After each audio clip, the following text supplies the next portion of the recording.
Hi everyone, இன்றைக்கி நம்ம பார்க்க போகிறது கருவாடு குழம்பு. நம்ம வீட்டில் இன்றைக்கி காணாங்கத்தை கருவாடு சின்னதாகவும் பெருசாகவும் வாங்கிட்டு வந்திருந்தாங்க. இது கூடவே கொஞ்சம் சென்னாங்குனியும் வாங்கிட்டு வந்திருந்தாங்க.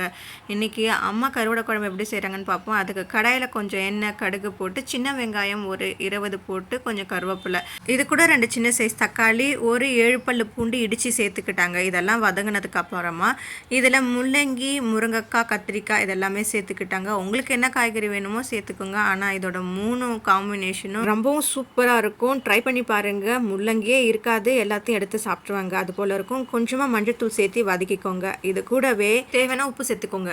கொஞ்சம் தேவையான அளவு கருவாடு சேர்த்துக்கோங்க. இது காணாங்கத்தை கருவாடு, இது எவ்வளோ வேணுமோ சேர்த்துக்கலாம். இது சின்ன சைஸும் இருந்தது, பெரிய சைஸும் இருந்தது. அதை நல்லா வாஷ் பண்ணி சேர்த்துக்கோங்க. தேவையான அளவுக்கு தண்ணி சேர்த்து முள்ளங்கி, முருங்கைக்காய், கத்திரிக்காய்லாம் அந்த அளவுக்கு தண்ணி இது கூட ஆட் பண்ணிக்கோங்க. இப்போயே மிளகாய்த்தூள் போட்டுடலாம். ஒரு 2 ஸ்பூன் அளவுக்கு ஹோம்மேட் மிளகாய்த்தூள் போட்டு கொதிக்க வச்சு எடுத்தோம்னா சூப்பரான கருவாடு குழம்பு ரெடி. ஆக்சுவலி கருவாடு சாப்பிட்டா ஹெல்த்துக்கு ரொம்பவும் நல்லதுன்றாங்க. இதில் நிறைய ஹெல்த் பெனிஃபிட்ஸ் இருக்குது. இதில் protein, vitamins, calcium, zinc, iron, omega 3 எல்லாமே இருக்குது. கொஞ்சம் வளர்ந்த குழந்தைங்களுக்கும் நீங்கள் முள் இல்லாமல் எடுத்து கொடுத்தீங்கன்னா அவங்களும் சாப்பிடுவாங்க. அவங்க ஹெல்த்துக்கும் நல்லது. ஓகே, இந்த வீடியோ உங்களுக்கு பிடிச்சிருக்குன்னு நினைக்கிறேன். Okay, bye bye. Subscribe my channel.